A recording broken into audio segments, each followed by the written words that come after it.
Louvado seja o Senhor pelo privilégio de adorarmos juntos e aprendermos mais sobre a oração e mais sobre Deus.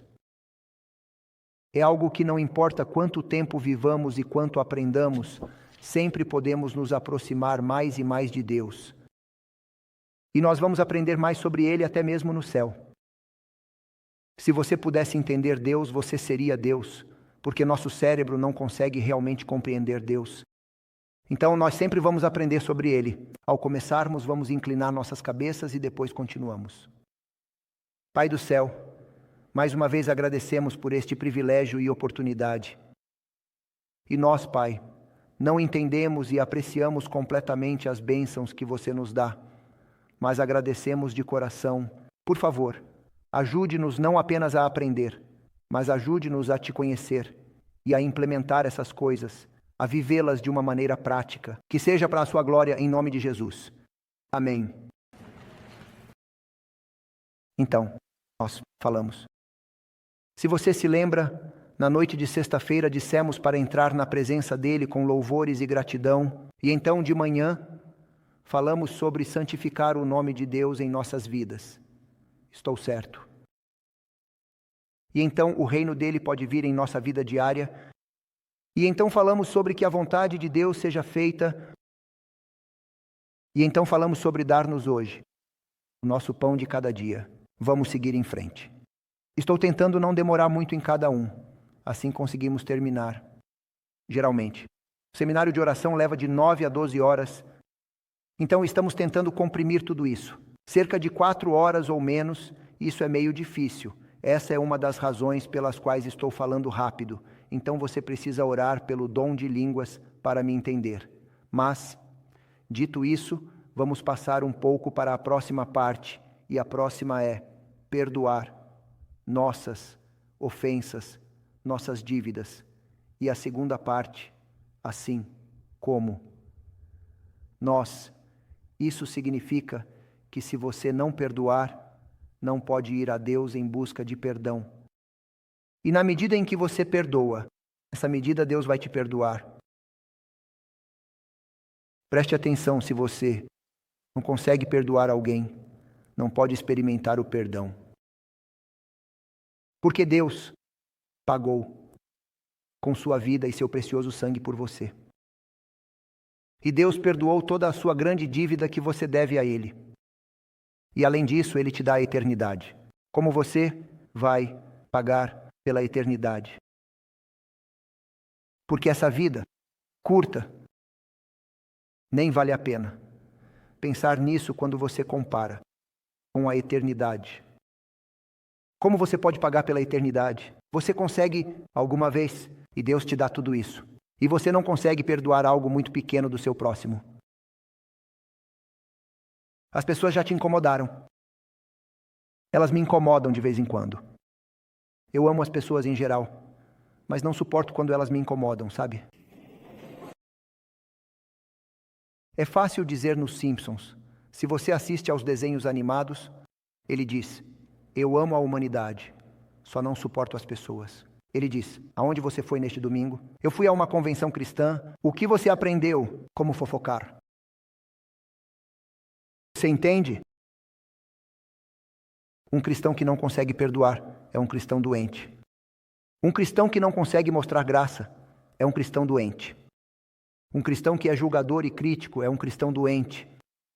Só porque alguém julgar outra pessoa mostra que não tem Cristo. Se você tem Cristo, você ora por eles. A Bíblia diz que com a medida que você julga, com essa mesma medida você será julgado. Você se lembra do versículo da Bíblia? Então, se Deus, que é o juiz, te chamasse e pedisse para você julgar, seria uma história diferente, mas Deus não precisa da sua ajuda. Ele faz um trabalho bem feito. Deus te chamou para amar, servir e salvar. E assim, na medida em que você perdoa, Ele diz, perdoe nossas ofensas, assim como nós perdoamos aos outros. Como você pode perdoar? E como você pode experimentar o perdão?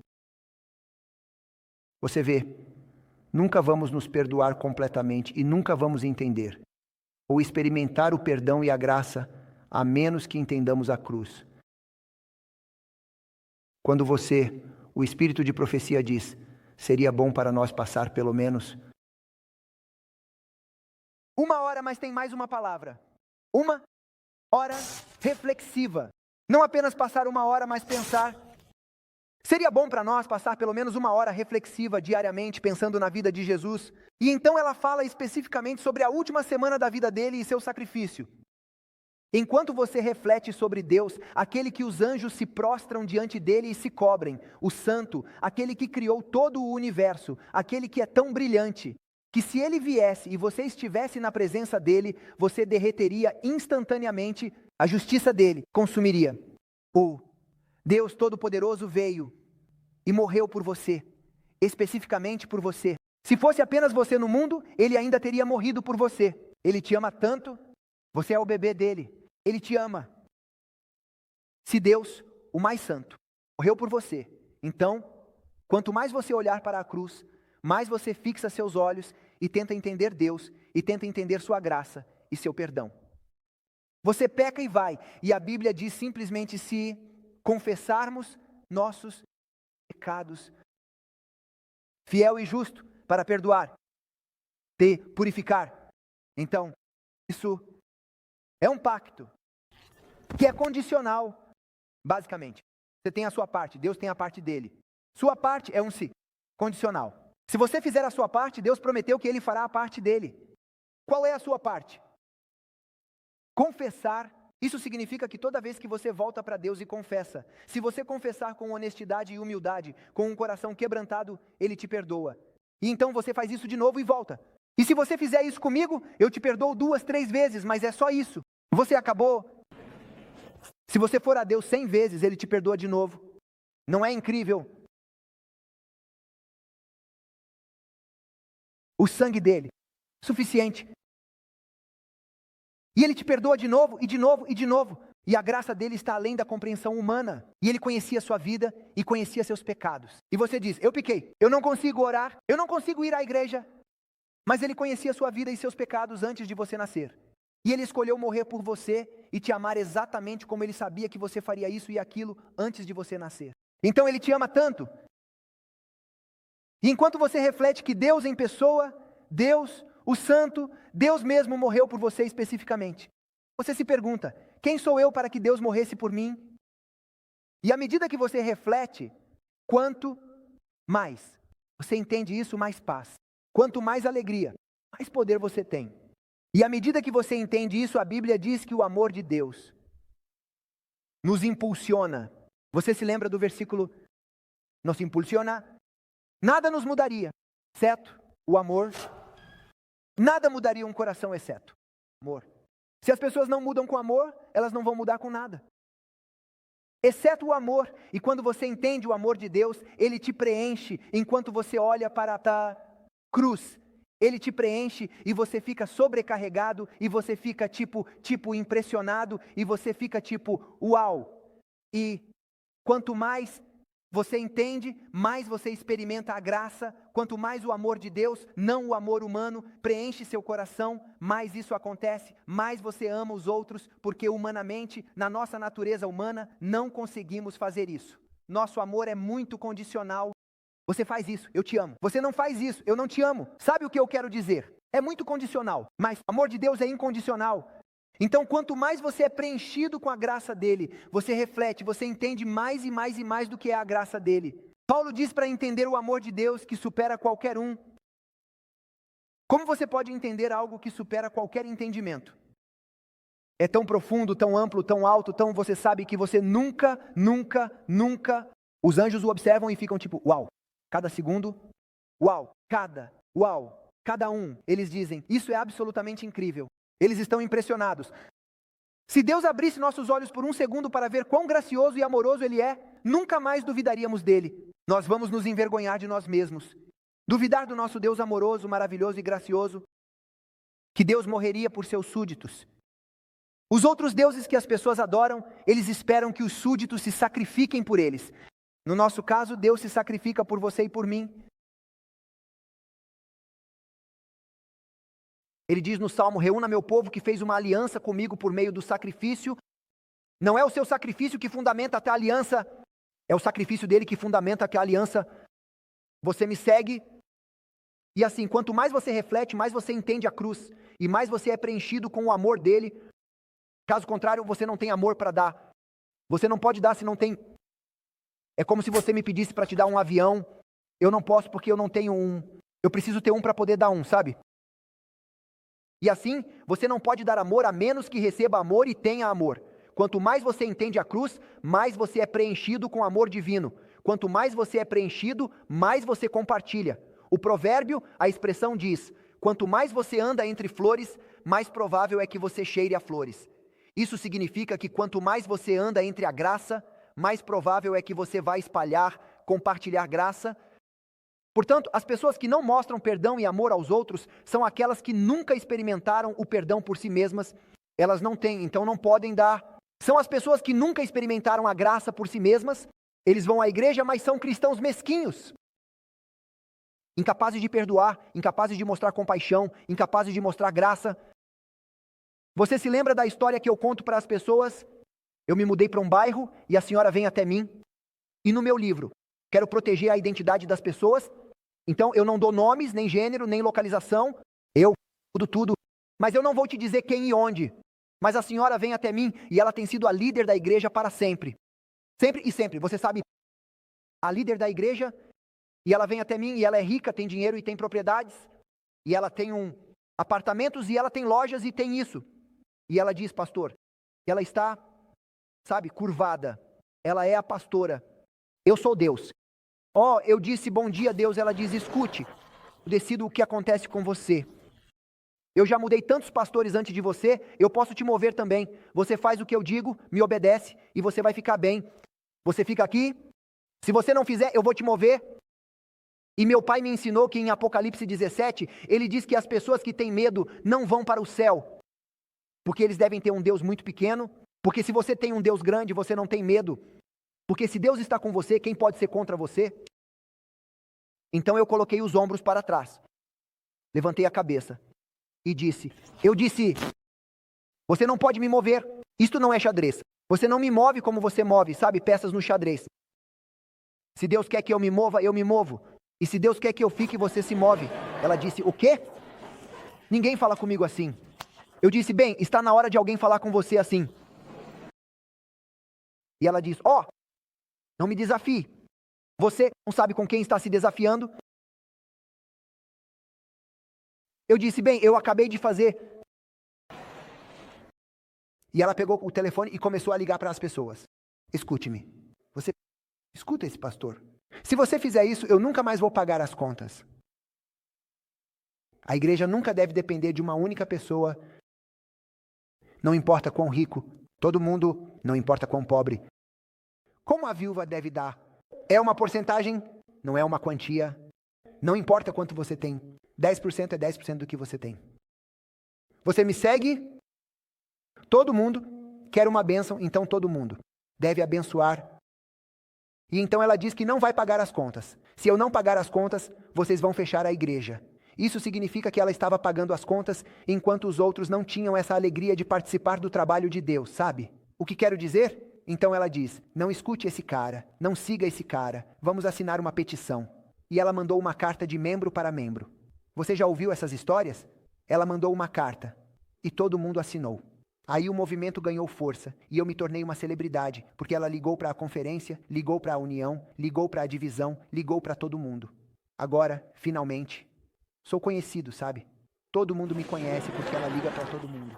E aí ela liga para o presidente da conferência e diz: eu quero que você tire esse cara. E ele pergunta: por quê? Ele acabou de chegar aqui na semana passada. Ela diz: escuta, quanto você deve para a academia no dormitório? E ele responde: não lembro, 1,4 ou 2,4. Eu não lembro, minha esposa sabe desse detalhe específico, 2,4 milhões de dólares. Isso me fez me sentir muito bem. Ninguém nunca colocou tanto valor em mim antes. 2,4 milhões na minha cabeça, vai, sabe? Ela diz: eu vou escrever um cheque para você por esse valor para pagar todo o dormitório.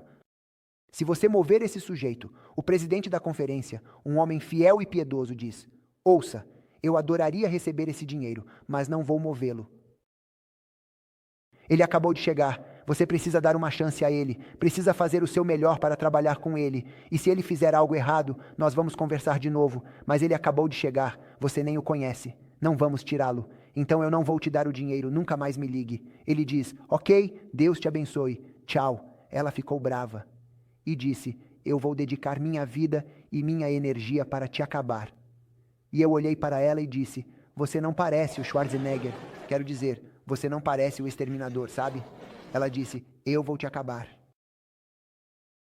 E então ela começou a ligar para as pessoas para fazer ligações. Ela ligava para a conferência todo fim de semana. Ele disse que não deveríamos guardar o sábado. Eu nunca disse isso. Eu disse que se você guarda o sábado, mas não tem a presença de Deus, você guarda à toa. Você entende o que eu disse? Quer dizer, guardar o sábado não significa que você não trabalha. Gente preguiçosa guarda todo dia. Guardar o sábado significa que você adora Deus. Isso é para guardar o sábado. Você adora a Deus. Não é que você vai à igreja e não trabalha. Ei, você vai à igreja numa terça-feira e não trabalha. Isso significa que você guarda a terça-feira. Não. Você guarda o sábado de um jeito que você tem tempo para Deus, para adoração. Você me segue? Então ele disse que não deveríamos guardar o sábado. Ele disse que deveríamos ligar todo dia. E ela chamava as pessoas e as pessoas vinham até mim. Pastor, nós estamos do seu lado. Não, do lado dela. E eu disse a eles, eu falei, essa igreja não tem lados. É só o lado de Deus. Não é o lado dela. Não é o meu lado. A igreja não importa quem ganha, todo mundo perde. Uma igreja dividida é uma igreja destruída. Jesus orou. Eu oro para que eles sejam um. Jesus orou pela unidade. Satanás traz divisão. Olá. Então eu disse a eles, nesta igreja, enquanto eu estiver aqui, não há divisão. Esse não é meu grupo nem o dela. É o grupo de Deus. Então eu disse, se você quer brigar, faça o que quiser. Mas não tenho uma briga com ela. Eu não estou aqui para brigar. Eu não vou gastar minha energia. Os santos me ligavam e diziam, isso é o que está acontecendo na nossa igreja, pastor. O que eu devo fazer para brigar? E eu digo a eles, não gastem sua energia brigando com eles. Gaste sua energia dando estudos bíblicos. Você tem um vizinho que está se perdendo. Vá até o vizinho se você tem energia e lute para salvar o vizinho. É para isso que Deus te chamou. Você vai até os vizinhos tanto quanto gasta energia com outras coisas. É para isso que Deus te chamou. Eu disse que vou visitar os vizinhos. Eu vou dar estudos bíblicos. Eu vou fazer evangelismo. Eu vou visitar os doentes. Eu vou pregar. Eu vou fazer meu trabalho para que Deus me chamou. O espírito de profecia diz que Deus te chamou para servir. Continue servindo. E Deus vai lutar suas batalhas. Ele vai cuidar de você. Você não precisa... Isso. E Deus está no controle. Você se lembra do Davi? Um cara, Shimeia, começou a jogar pedras no rei Davi. Você se lembra? E Joabe, o capitão do exército, diz, deixa eu matar esse cachorro. E Davi diz, ei, talvez Deus tenha dito a ele para jogar pedras. Se Deus permitiu isso, talvez seja uma oportunidade para eu não brigar com ela, mas para crescer. Se ele briga com você ou ela briga com você, talvez Deus queira que você cresça, que aprenda a ser paciente. Como você vai aprender a ser paciente e a amar os inimigos se você fica chateado com cada inimigo? Você me entende? Então eu disse, não vou brigar com ela. Deixa ela brigar. Não pode haver guerra quando você tem apenas um lado. Para ter guerra, você precisa de dois lados. Então não vai haver dois lados porque eu não brigo. E ela continuava machucando. Você acha que é fácil? Eu a odiava tanto quanto ela me odiava. Eu ia às reuniões do conselho e voltava para casa chorando, com dor de estômago, estressado e chateado. E digo para minha esposa, eu estou cansado disso. Eu até odeio ir a uma reunião do conselho. Ela chegava e chamava todo mundo de nomes, batia a porta e gritava. Uma vez eu tive que ligar para o 911 para chamar a polícia. Ela me deixava angustiado nas reuniões. Eu não posso ter uma reunião. Ela disse, você chamou a polícia? Sim. Ah, você vai pagar por isso.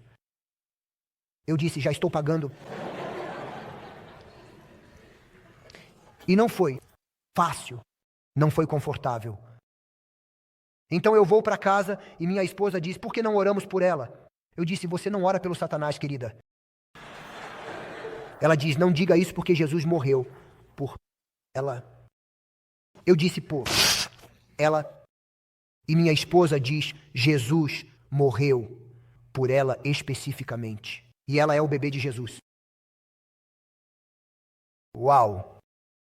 E minha esposa diz, não diga isso. Você diz que não deveria estar no ministério, que não deveria ser pastor, que não deveria ser cristão, que nem deveria ir à igreja. Ela diz, se você quer fazer o que Jesus diz, você diz para perdoá-los porque eles não sabem o que fazem. Pelo Satanás, perdoe-os. Você não quer que ela se perca, você quer que ela esteja no céu. E minha esposa diz, Deus te disse para não amar aqueles que te amam. Isso é fácil. Deus te disse para amar aqueles que te odeiam. Eu disse, querida, é fácil pregar, você continua e ama ela. Eu cansei de amá-la. Eu disse, vamos nos mover. E eu digo, e se Deus te trouxe aqui por causa dela? Eu disse, não pode ser. Ela não vai mudar. E ela diz, e se Deus a trouxe aqui por sua causa? E minha esposa estava me desafiando. Sabe como as esposas fazem isso? É como se achassem que é trabalho delas nos corrigir. Eu não preciso ser corrigido. Sabe, me deixe em paz. Eu disse, sabe, se você tem uma esposa, você não precisa do Google.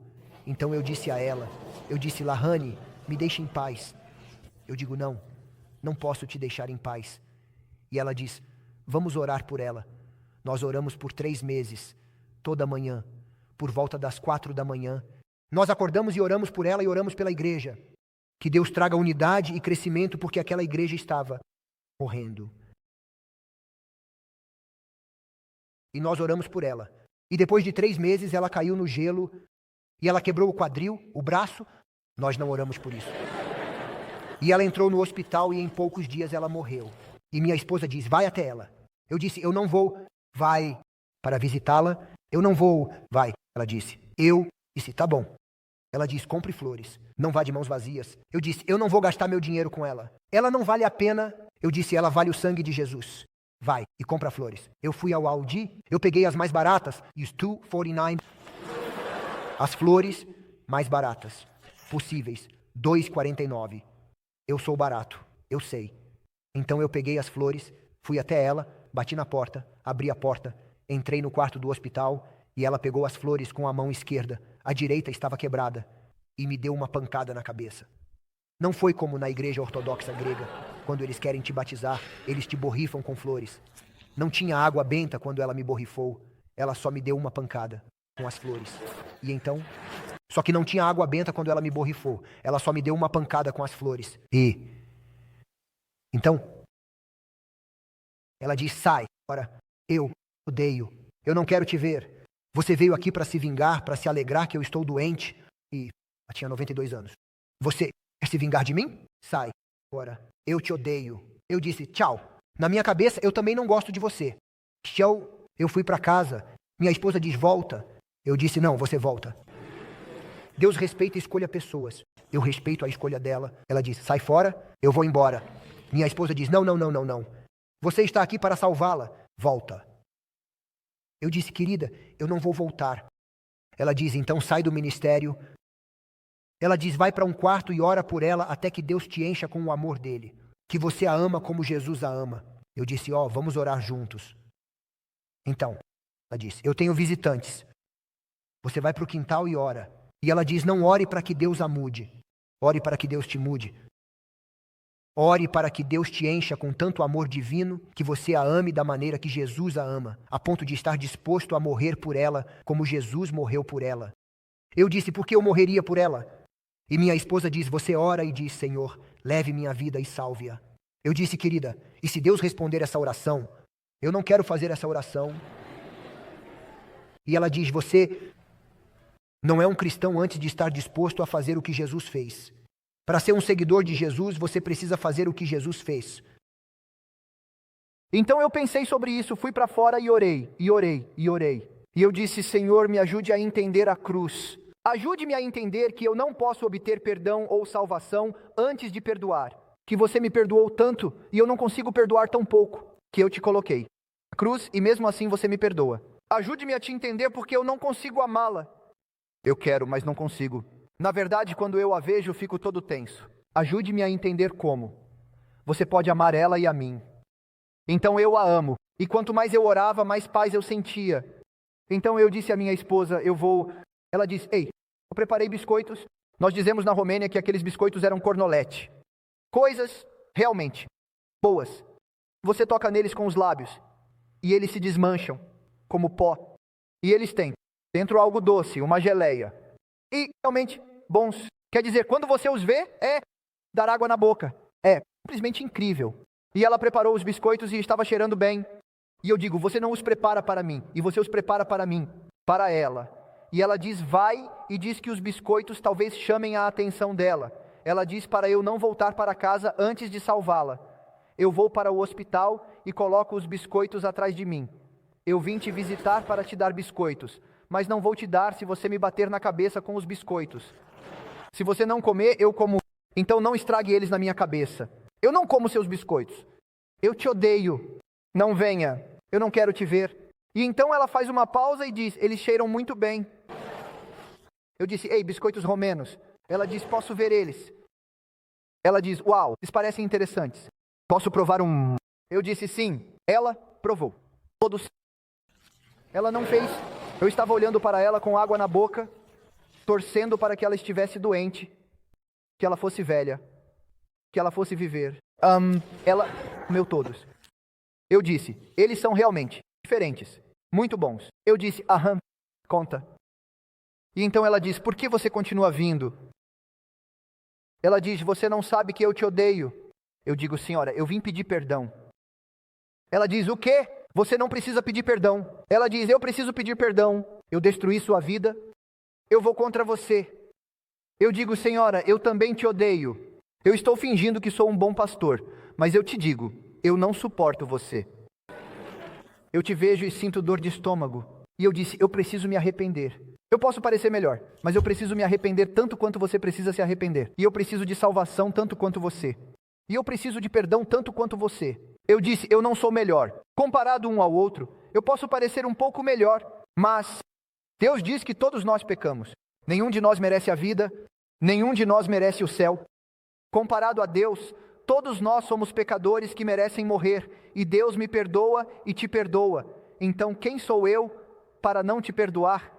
E eu disse a ela que se Deus me perdoa, é meu dever te amar e te perdoar. Então eu disse, eu tenho orado por você a ponto de, se Deus quiser, eu dei a Ele permissão para levar minha vida e salvar a sua. E ela instantaneamente ficou muda. Ela disse o quê? Eu disse, não no começo, mas ultimamente. Eu disse, eu tenho orado por você e eu desejo que você seja salvo.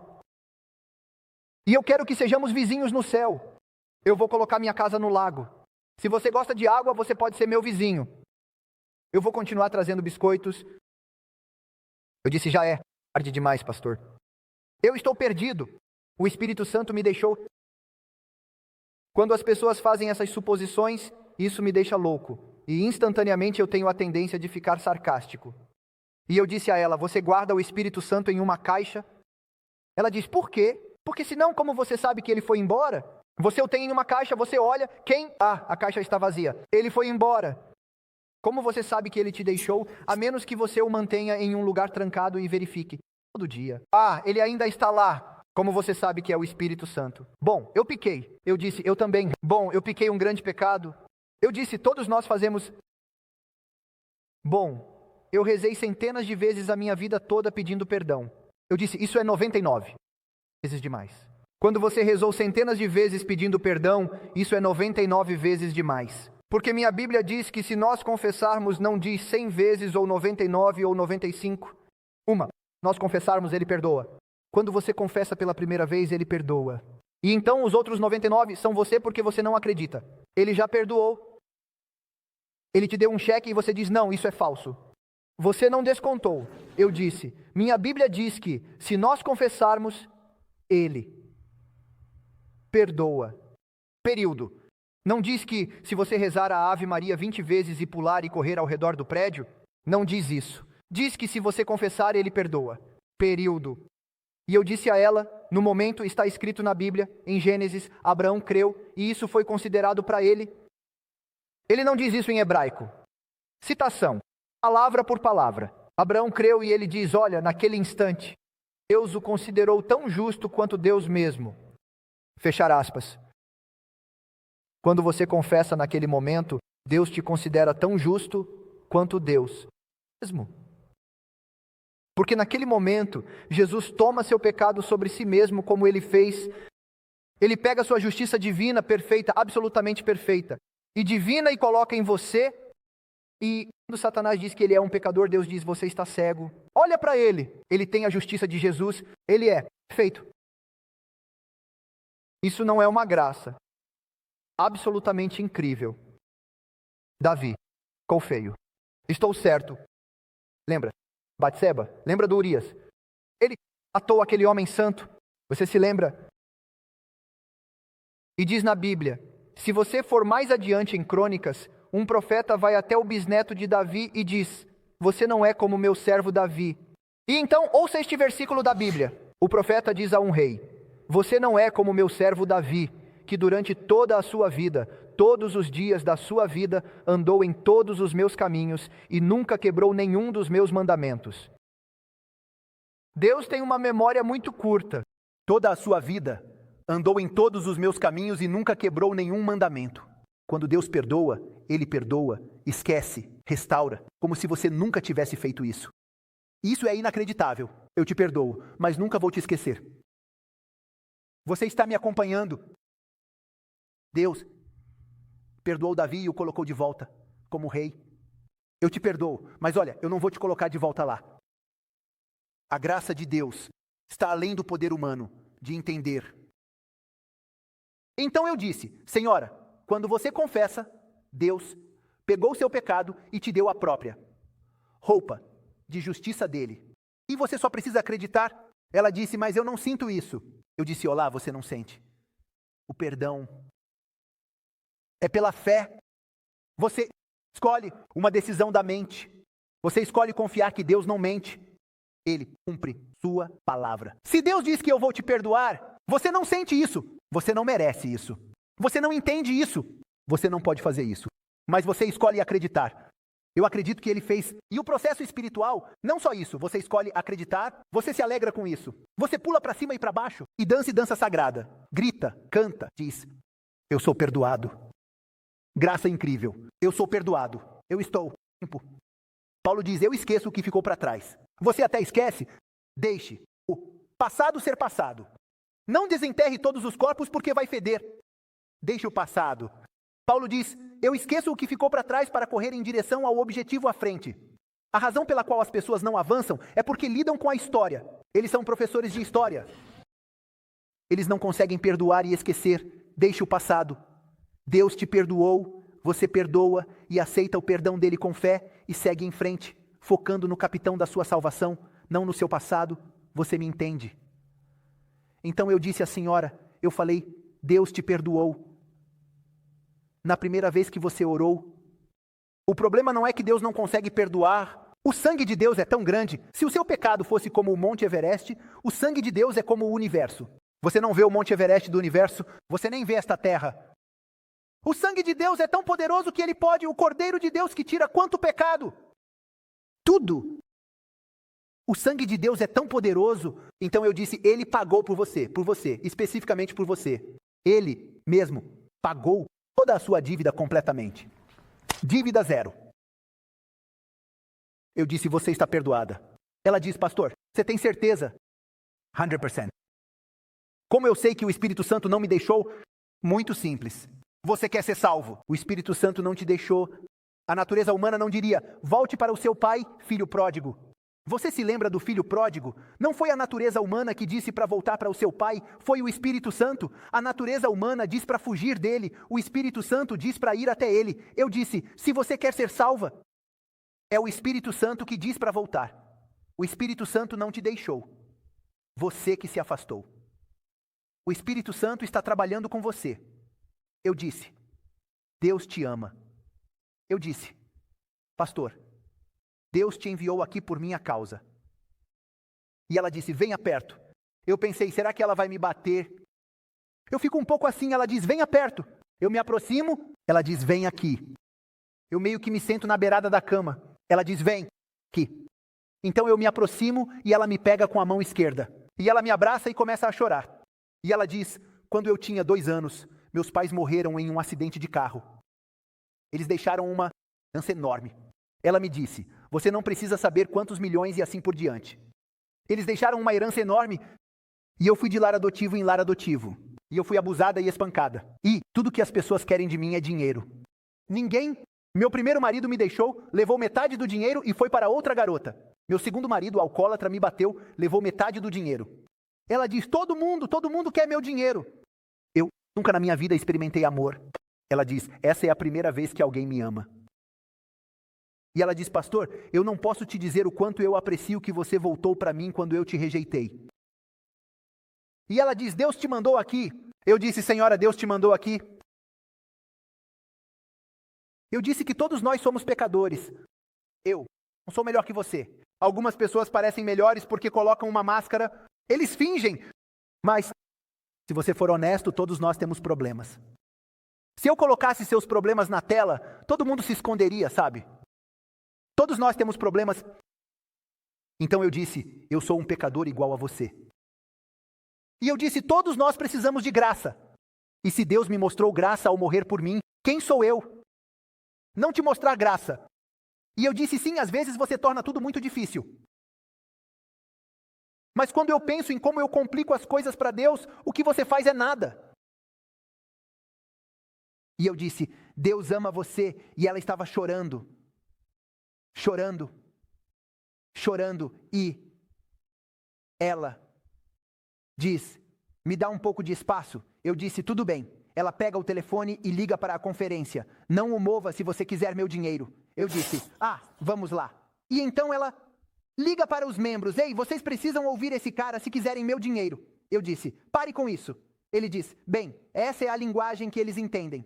Eu disse, não, eles não entendem. É o que você pensa. Essas pessoas querem que você seja amoroso. E eu disse, pare de falar sobre dinheiro. Fale sobre amor. Ela diz, tá bom, pastor, tá bom. Ela morreu alguns dias depois. Mas pense sobre isso. Pessoas que vão à igreja ao vivo, membros da igreja, anciãos, diáconos, professores da escola sabatina, pastores, e eles ainda não sabem como perdoar. E eles não sabem como aceitar o perdão. E eles não sabem como dar perdão. E eles não sabem como se relacionar com a graça de Deus. E eles não entendem a graça. E eles não têm paz. E eles não têm alegria. E eles não têm a certeza da salvação. E eles não têm, você me entende? Não há poder para ajudar os outros porque eles próprios lutam. Quando você fixa seus olhos na cruz, quanto mais você entende a cruz, mais você é preenchido com o amor infinito de Deus. Quanto mais você é preenchido, mais, sem esforço humano, isso começa a transbordar e você começa a compartilhar e mostrar amor aos outros. As pessoas veem Jesus em você. E quanto mais influência você tem sobre elas, porque o amor é a única maneira de salvar alguém, não há outra maneira. Você me entende? É por isso que ele diz, perdoe nossos pecados, assim como perdoamos aos outros. Porque quando você é perdoado, se realmente entender o perdão, você não terá problema em perdoar. Lembre-se do homem na parábola, ele devia 10.000 talentos. Você sabe quanto é isso? Eu fiz as contas, é cerca de 600.000 anos de salário. Um jantar por dia era o salário de um soldado romano. Se você trabalhar dia após dia, 7 dias por semana, sem sábado, sem domingo, sem pausa, e se você não comer nada, não pagar contas, sem hipoteca, sem nada, 600.000 anos de salário seriam 10.000 talentos de ouro. Ele diz, quando o mestre manda colocar ele na prisão, ele diz, por favor me perdoe e eu vou te pagar de volta. Esse adventista não entende a graça. Ele diz, me perdoe e eu vou te pagar de volta. Se você é perdoado, você não precisa pagar de volta. Você está perdoado. É graça. Se você paga, você não precisa de perdão. Funciona. Ele mistura. Funciona. Graça. Ele não entende. Deus faz muito, eu faço um pouco também. Eu vou te pagar de volta. Como você pode pagar 600.000 anos de salário? Como você pode pagar isso? Quantas vidas você precisa viver para pagar isso? Como você pode pagar o sangue de Jesus? Como você pode pagar o céu? Você não pode. Ele diz, me perdoe e eu vou te pagar de volta. E como ele não entende perdão, quando ele sai, um amigo deve a ele 100 dinars. Isso é, equivalente a 3 meses e 10 dias de salário. E ele é incapaz de perdoar seu amigo. Você me segue.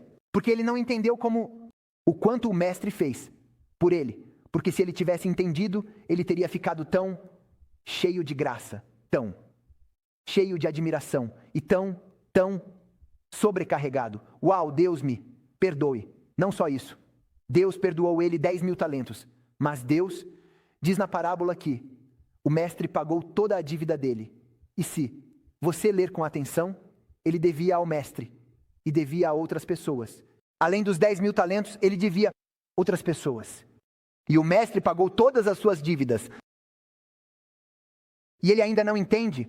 Se ele tivesse entendido, ele teria ficado tão sobrecarregado, que teria ficado caindo e dizendo, por que você me ama tanto? E você não tem problema em mostrar um pouco de graça para outra pessoa. É como se você me devesse 500 mil e eu te perdoasse. E então você tem um amigo que te deve 29 centavos e você diz, eu vou te colocar na prisão por 29 centavos. Você entende mais ou menos? Essa é a imagem de quanto Deus te perdoa e quão pouco você tem que perdoar os outros. E a Bíblia diz que se você realmente não entender a graça, você nunca vai experimentar o perdão e nunca vai conseguir perdoar. Mas se você entender a graça e o perdão de Deus, você não vai ter problema em perdoar os outros. Essa é a razão pela qual a oração diz, perdoa-nos assim como nós perdoamos os outros. Porque é assim que nós vivemos. Eles vão juntos. Você entende? E então precisamos terminar. Nosso tempo acabou. Então eu vou apenas apertar. Na última parte ele diz, não nos deixe cair em... Eu realmente tenho um problema. Deus não pode ser, ele é bom e não pode ser tentado a fazer o mal. Deus não precisa do mal. Fazer o bem? Satanás diz, eu preciso desse método para fazer isso. Não. Deus pode usar o bem para fazer o bem. Se Deus precisasse do mal para fazer o bem, Satanás teria uma desculpa. Você entende que Deus não precisa do mal. Ele é bom e não pode ser tentado a fazer o mal. Então, como Deus poderia te levar à tentação? Satanás te leva, você se leva, outras pessoas te levam. Não Deus. Mas se você olhar para o grego, pode ser traduzido como não nos deixe, nos afastar de você, porque sozinhos tendemos a cair na tentação. Nos atraia como Jesus em João 15, permaneça em mim e eu em você, porque se você permanecer em mim, você vai produzir muito, mas se você se separar de mim, você vai cair. Você não pode fazer nada. Nada. Zero. Sem mim, nada. Então é isso que Jesus diz na oração. Agora, a tradução da Vulgata escolheu dizer, por favor, não me deixe como a ideia do paganismo. Por favor, não me deixe. E Deus diz, eu vou te guiar, mas a tradução é, nos atraia para perto de você. Porque sozinhos vamos escorregar para a tentação. Como é isso? Muito claro. Muito claro, uma conexão contínua com Deus te protegeria. E eu poderia te dar um monte de exemplos. Nós não temos mais tempo. Um monte de histórias. Isso provaria repetidamente que a necessidade, a maior necessidade que temos é estar conectado. Nunca se separar. Nunca se separar. Assim que nos separamos, você se lembra do calcanhar de Aquiles. Você se lembra da história? Diz que quando ele nasceu, a mãe o pegou pelo calcanhar e o mergulhou. Em qual rio? Alguém mais? E a história diz que se alguém fosse mergulhado no Estige, ele seria invencível. Mas a mãe o segurou pelo calcanhar. Então ele entrou no rio Estige, exceto pelo calcanhar. Então, em uma guerra, flecha atingiu o calcanhar e foi assim que ele morreu, porque o calcanhar não estava imerso. É mais ou menos isso que estamos dizendo aqui. Tudo que não está imerso em Cristo é onde Satanás vai te atacar. As flechas ardentes dele vão exatamente para o ponto que não está em Cristo. E se você estiver todo coberto em Cristo, lembra de Efésios, a armadura, os sapatos, a placa, o peitoral, da cabeça aos pés, todo coberto em Cristo, seja o que for. A parte que você não cobre em Cristo é onde Satanás vai atacar. Se seu cérebro não está coberto, se suas pernas, se suas mãos, tudo tem que estar coberto em Cristo. Porque quando Cristo está em você, Satanás não tem poder sobre você. E é aí que você precisa focar. Permanecer em Cristo, andar com Ele estar conectado, depender continuamente dele, nunca se separar. Quando você faz isso, você não só obtém vitória, mas também recebe poder, paz e alegria. Vou te contar uma história rápida. Eu disse que não contaria mais histórias porque já são 4h30, mas uma rápida, tá? Eu estava na Sérvia, em setembro, e me encontrei com um grande grupo. E eles vieram como vocês vieram aqui na igreja, de diferentes lugares. E pessoas vieram de Montenegro, pessoas vieram da Bósnia, pessoas vieram da Croácia e pessoas vieram da Sérvia. Havia um grande grupo e muitos pastores. E eu preguei de manhã e depois preguei à tarde. E então nós tivemos 2 horas de compartilhamento. Esse é o melhor momento. Nenhum sermão é como o compartilhamento, porque as pessoas contam o que Deus fez por elas. Há muitas histórias poderosas. E então uma senhora se levanta e diz: eu era grega ortodoxa, e ela diz: eu nasci ortodoxa, mas nunca fui à igreja. Eu não vou à igreja, nunca, jamais, nem no Natal, nem por nada. Eu não vou à igreja. Ela diz: eu não tenho nenhuma conexão com Deus. E ela diz: eu fui diagnosticada com isso e aquilo. Eu estava doente. O médico me mandou para casa e ela disse: eu estava desesperada. Então, pela primeira vez na minha vida, eu orei, mas eu não sabia como orar. Então eu fui no Google e disse: como orar? E ela diz: eu encontrei o seminário dele sobre oração. Ela diz: eu ouvi. E ela diz: eu fiquei tipo atordoada. Eu nunca ouvi nada assim na minha vida. E eu comecei a ouvir mais e mais sermões. E ela diz: eu encontrei o livro dele. Encontrei o outro livro. E ela diz: minha vida mudou. E ela diz: instantaneamente eu comecei a acordar de manhã. E eu acordaria. Eu diria: Deus, por favor, me acorde. E Deus, ela diz: isso nunca aconteceu. Ele me acordava às 4h30, ou 5. E ela disse: eu começaria o dia com oração e estudo. E deu totalmente poder. E minha vida começou a crescer devagar. Eu mudei minha dieta, comecei a orar, comecei a estudar, encontrei a igreja, fui à igreja e minha vida estava se transformando. Eu podia ver os resultados. Um dia eu não orei, minha vida desmoronou, se tornou ar. Eu não conseguia sobreviver sem isso. Aprendi que quando estou com Deus, Satanás não tem acesso. E eu ainda cometi erros, mas eu estava crescendo. E ficou tão bom, eu amava tanto. Eu me tornei dependente. Eu peguei mais livros. Espírito de profecia. Eu encontrei isso. Eu comecei a ler. Então ela diz: eu ia trabalhar. Ela diz: eu tenho um salão de unhas. Manicure, pedicure. Sabe do que estou falando? Ela diz: eu tenho um salão. Eu ia trabalhar e usava fones de ouvido e ouvia sermões enquanto fazia as unhas das mulheres. Ouvindo. E uma das mulheres diz: que música você está ouvindo? Ela diz: eu não estou ouvindo nenhuma música. Estou ouvindo a vida. Ela disse: o quê? Vida. Ela estava em êxtase. Sabe, energia. Eu adoro. Ela diz: eu estou. Diz. E você podia ver no rosto dela: eu estou feliz. E a mulher diz: uau, posso ouvir? Aqui está o... Ela ficou com um fone e deu o outro. E a mulher diz: tem argila no meu ouvido? Ela diz: tá bom, vem amanhã. E amanhã ela trouxe uma caixa de som grande. Colocou lá e ligou, enquanto fazia as unhas. E a mulher volta e diz: isso é bom. E no dia seguinte, várias pessoas vêm e ela pergunta: o que vocês estão fazendo? Eu fiz suas unhas ontem. Eles saíram, eles disseram: não, só queremos isso. A próxima, as pessoas continuavam vindo todos os dias. Ela colocou cadeiras como em um teatro, colocou as cadeiras e as pessoas vinham. Ela colocava sermões, mais pessoas e mais pessoas. 16 pessoas, além dela, foram batizadas. Ela diz: não tem mais espaço aqui, precisamos encontrar um lugar maior. Todos eles experimentaram graça, salvação e crescimento. Ela diz: isso é tão bom, temos que contar para todo mundo na cidade. Então, eles pegaram pendrives e começaram a ir de casa em casa, de rua em rua, e compartilhar e dizer: vocês têm que ouvir, isso muda vidas, vocês têm que ouvir. Ela compartilhou a história e disse: você vê eles? Eles estão aqui, essas são as pessoas com quem você trabalha. Ela veio com eles quando você se conecta com Deus. Isso te dá poder, isso te dá crescimento, e você não precisa se sentir as nuvens. Você entende o que estou dizendo? Mas você precisa se manter conectado. E você provavelmente não se sente assim alguns dias, sabe? Eu nasci como um crocodilo. Eu não tenho sentimentos.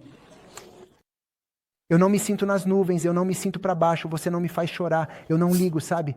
É realmente difícil me fazer ter emoções. Eu trabalhei com pessoas a minha vida toda e meio que é difícil ficar impressionado. Sabe o que quero dizer? Ainda assim, quando estou conectado,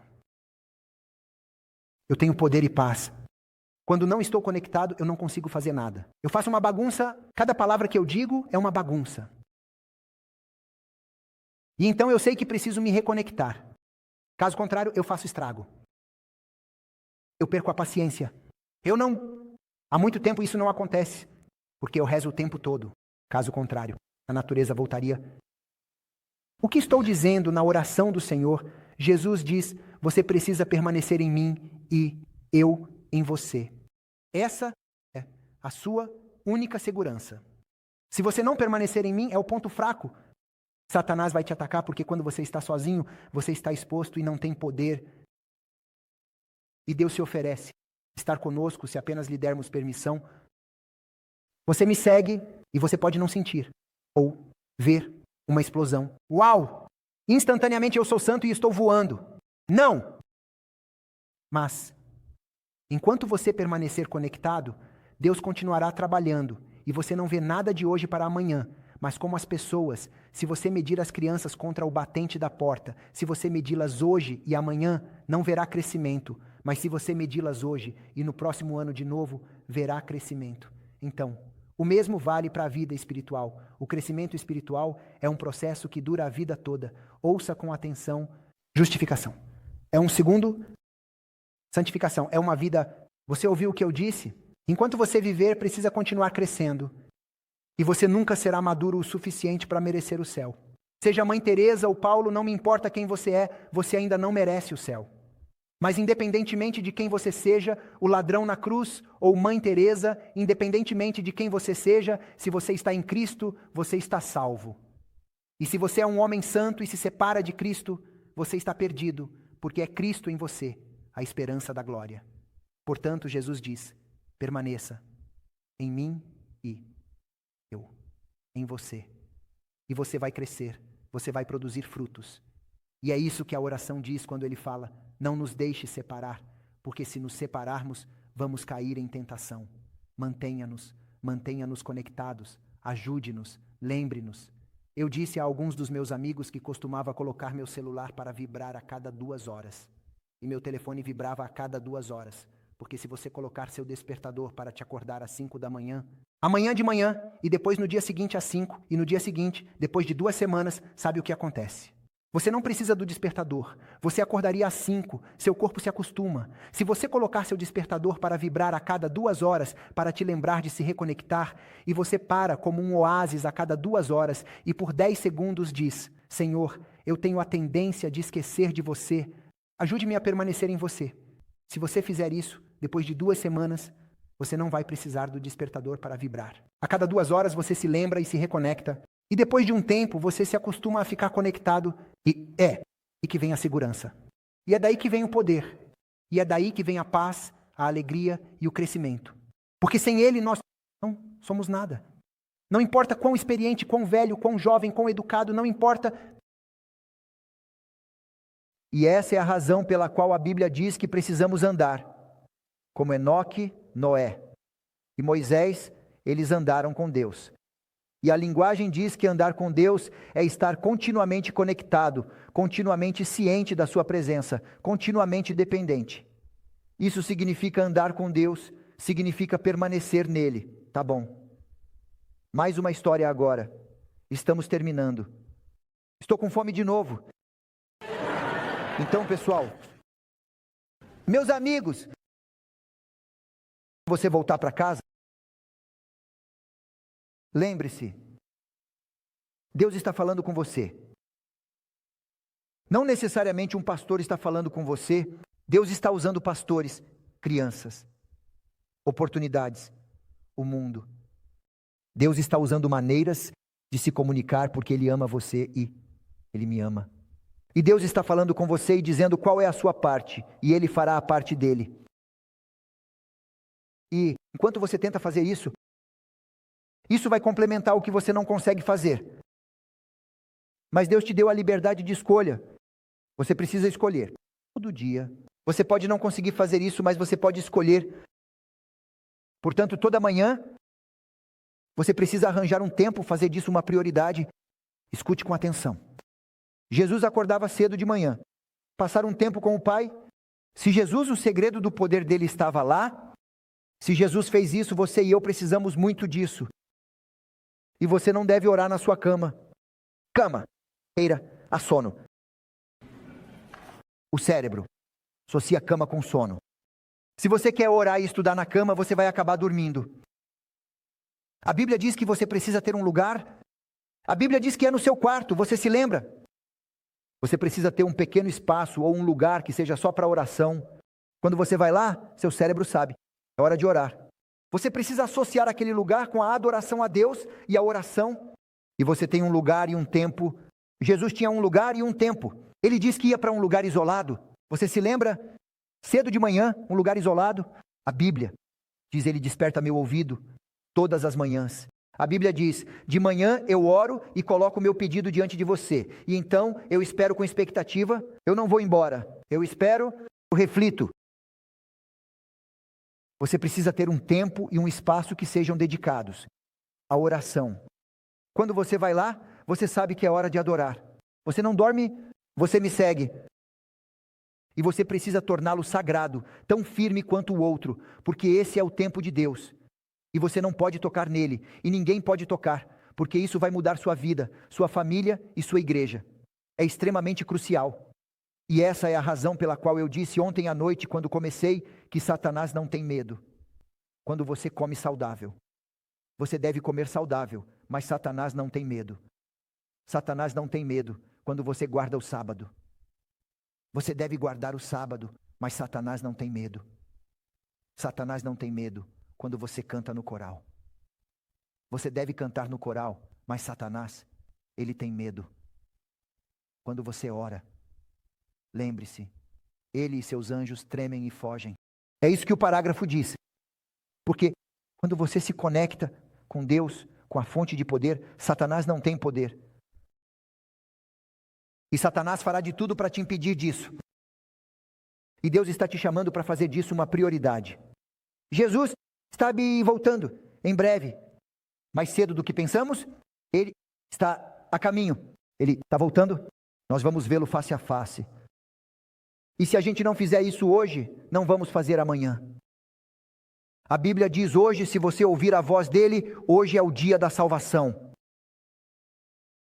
Hoje, não amanhã. Amém. Não se preocupe com o sucesso. As pessoas dizem, pastor, eu tento e não tenho sucesso. Como você sabe? Você continua se monitorando? Pare, olhar para si mesmo. Comece a olhar para Jesus. Bem, eu falho todo mundo. Olha. Continue olhando para Jesus. Deixe que ele se preocupe com os resultados.